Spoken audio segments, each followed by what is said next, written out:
Bismillah Rahman Rahim. Today in this lesson we are going to look at Newcastle disease and how you can handle this situation if happen in your poultry farm.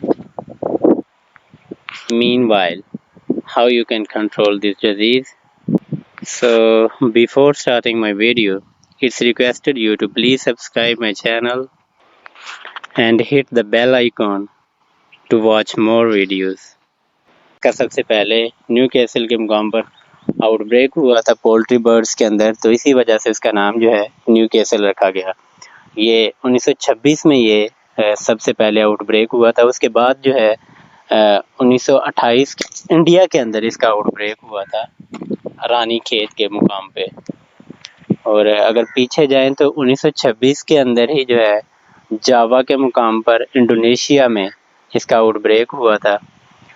اس بیماری کو اسی وجہ سے جو ہے دو ناموں سے پکارا جاتا ہے، ایک تو رانی کھیت اور دوسرا نام اس کو نیو کیسل ڈیزیز، جو کہ زیادہ تر یورپین کنٹریز کے اندر جو ہے اس کو نیو کیسل ڈیزیز کے نام سے ہی جانا جاتا ہے۔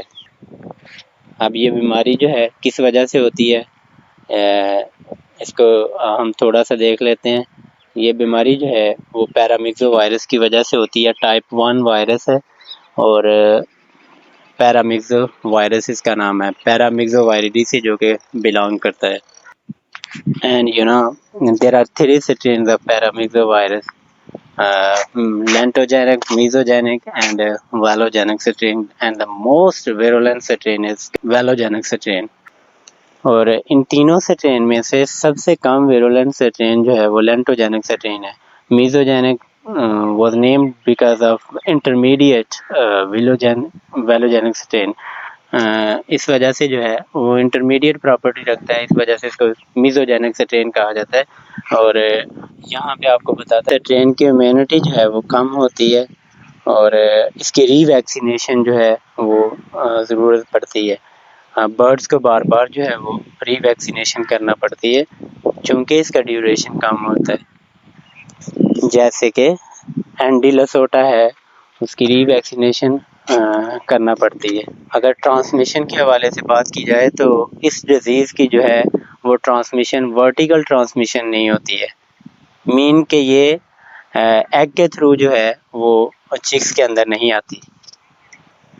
یہ آئے گی کیسے؟ یہ ہاریزونٹل ٹرانسمیشن اس کی ہو سکتی ہے، یہ پولٹری کے جو پروڈکٹس ہیں جیسے کہ ایکوپمنٹس ہو سکتے ہیں ان کے ذریعے آ سکتی ہے، میکینیکل ویکٹرز کے ذریعے آ سکتی ہے، وائلڈ برڈز کے ذریعے جو ہے یہ ٹرانسمٹ ہو سکتی ہے،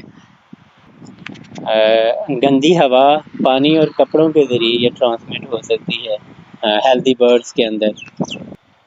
So the first thing you need to do to control this disease is to provide the proper hygienic environment۔ اس سے پریونشن کیسے کی جا سکتی ہے، کیسے اس کو روکا جا سکتا ہے اس بیماری کو؟ اس کے لیے آپ نے پراپر ویکسینیشن کرنی ہے۔ اگر تو فلاک آپ کے پاس چھوٹا ہے تو آپ اس کے لیے آئی ڈراپ کا استعمال، اس کا کمرشل فلاک ہے آپ کے پاس تو آپ اس کے لیے سپرے کا استعمال کریں، یا پھر آپ ڈرنکنگ واٹر کے اندر اس ویکسینیشن کو ہم استعمال کر سکتے ہیں۔ برائلر فلاک ہے اگر آپ کے پاس تو اس کی ویکسینیشن جو ہے پہلے ہفتے کرنی ہے، اور اس کے بعد جو ہے ایک ہفتہ چھوڑ کے آپ نے تیسرے ہفتے یعنی کہ اس کی ویکسینیشن کرنا ہوتی ہے، جس کو ہم بوسٹر ڈوز کہتے ہیں۔ However, in case of layer, this dose can be repeated according to the status of the bird or the health status of the bird۔ یاد رکھیے کہ اس بیماری کا اگر آؤٹ بریک ہو جاتا ہے تو برڈز کی مورٹیلٹی کا ریٹ 90 to 100% تک پہنچ جاتا ہے، لیکن یہ بھی یاد رکھیے کہ اگر آپ نے اس کی ویکسینیشن ٹائملی کر دی ہے برڈز کو ساروں کو تو یہ بیماری آنے نہیں لگی۔ وجہ یہ ہے کہ جب آپ ویکسینیشن کرتے ہیں تو اس کے جتنے بھی برڈز ہوتے ہیں، جتنا بھی فلاک ہے، اس کے اندر امیونٹی ڈیولپ ہو جاتی ہے اس وائرس کے اگینسٹ، تو وہ وائرس اگر آ بھی جائے تو اس برڈز کو نقصان اتنا نہیں پہنچا سکے گا جتنا کہ فلاک کو پہنچ سکتا ہے۔ یہ بیماری وائرس کی وجہ سے پھیلتی ہے تو اس کا کوئی ٹریٹمنٹ نہیں ہوتا ہے، اس کے لیے آپ نے جو ہے سپورٹیو تھراپی ضرور کرنا ہوتی ہے کہ سیکنڈری بیکٹیریل انفیکشن سے بچانے کے لیے برڈس کو جو ہے وہ آپ نے سمپٹومیٹک اپنی ٹریٹمنٹ چلانا ہوتی ہے۔ اس کے ساتھ ساتھ آپ نے اچھی کوالٹی کی فیڈ اور واٹر کا استعمال کرنے کے ساتھ ساتھ وٹامن ای کی سپلیمنٹیشن ان برڈس کو کرنا ہوتی ہے، جس سے برڈس جو ہیں کافی حد تک جو ہے صحت مند ہو سکتے ہیں۔ اب لاسٹ میں ہم دیکھیں گے کہ اس بیماری کا ہم نے کیسے آئیڈینٹیفائی کرنا ہے، کیسے ہم ڈائیگنوز کریں گے لائیو برڈس کے اندر۔ تو اس کی علامات کو دیکھنا ہے آپ نے۔ اگر برڈس کا ڈائریا جو ہے وہ گرین کلر کا آپ کو نظر آ رہا ہے تو شور سائن ہے کہ یہ این ڈی ہو سکتی ہے۔ اس کے علاوہ ٹارٹیکولس جو ہے، ٹویسٹنگ آف نیک جسے کہتے ہیں، اگر برڈس کی گردن مڑ رہی ہے آٹومیٹیکلی تو وہ سمجھ لیں کہ اس کے اندر جو ہے سائن سمٹم شو ہونا شروع ہو گئے ہیں۔ اس کے علاوہ ڈائریا اگر آپ دیکھیں گے تو اس کے ساتھ وائٹ کلر کا میوکس آپ کو نظر آئے گا۔ کنجکٹیوائٹس کے ساتھ ساتھ ہیموریجز کنجکٹیوا کے اوپر جو ہے آپ کو نظر آنا شروع ہو جائیں گے۔ یہ سائن ہے جس سے آپ کو پتہ چل سکتا ہے۔ اس کے علاوہ نیزل ڈسچارج ہے۔ برڈس کو اگر برڈ مر جائے، ڈیڈ برڈس کے اندر آپ کو ٹریکیا کے اندر ہیموریجز نظر آئیں گے۔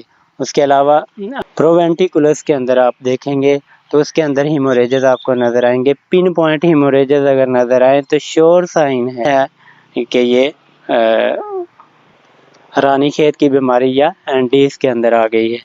اس کے علاوہ آپ کو نظر آئیں گے ہیموریجز کولان کے اندر، سیکا کے اندر آپ کو